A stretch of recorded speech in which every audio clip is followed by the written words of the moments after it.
టాలీవుడ్ నగర్. ఈ రోజుల్లో చాలా మందిని వేధిస్తున్న సమస్య ఊబకాయం. అయితే అధిక బరువును కొన్ని రోజుల్లోనే తగ్గిస్తామంటూ కొన్ని సంస్థలు ప్రకటనలు ఇస్తుంటాయి. సినీ తారలను ఉపయోగించుకుని టీవీలో ఆకర్షణీయమైన యాడ్స్ ప్రసారం చేస్తుంటారు. ఊబకాయం తగ్గిస్తామని, సినీ తారల సన్నజాజి తీగలా నాజుగ్గా మారిపోవచ్చని తమ ప్రకటనలతో ఊరిస్తుంటాయి. ఒబెసిటీతో బాధపడే వాళ్లకు ఇలాంటి ప్రకటనలు కొత్త ఆశలు కలిగిస్తుంటాయి. ఈ ప్రకటనలలో కొందరు తమకు బాగా తెలిసిన సినీ హీరోయిన్లు నటిస్తుండడంతో అధిక బరువు సమస్యతో బాధపడే వాళ్ళు ఈజీగా ఆకర్షితులవుతుంటారు. ఇలాంటి ప్రకటనలు చూసి తానెంతో మోసపోయానంటూ ఓ వ్యక్తి ఫిర్యాదు చేశాడు. అతడు విజయవాడలో వినియోగదారుల ఫోరాన్ని ఆశ్రయించడంతో weight loss treatment side effects వెలుగులోకి వచ్చాయి.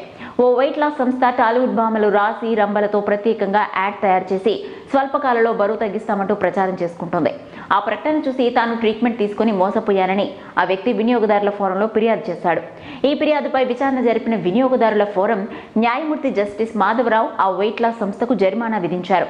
బాధితుడు ట్రీట్మెంట్ కోసం చెల్లించిన 74,652 రూపాయల మొత్తాన్ని 9% వడ్డీ కూడా కలిపి వెంటనే చెల్లించాలంటూ ఆదేశించారు. అంతేకాదు రాశి రంభలతో రూపొందించిన యాడ్స్ ను తక్షణమే నిలిపివేయాలంటూ ఉత్తర్వులు ఇచ్చారు.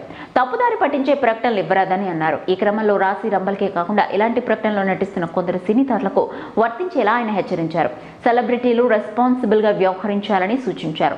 ఇకపై అలాంటి యాడ్స్ లో నటిస్తే కొత్త చట్టం ద్వారా జరిమానా విధిస్తామని హెచ్చరించారు జస్టిస్ మాధవరావు. చూసారు కదండి, టీవీలో యాడ్స్ చూసి బరువు తగ్గచ్చు అనుకుంటే అది ఒక కలే. మన ఆహారపు అలవాట్లు, మెయింటెనెన్స్ ని బట్టే మన బరువుని మనమే అదుపులో చేసుకోగలం.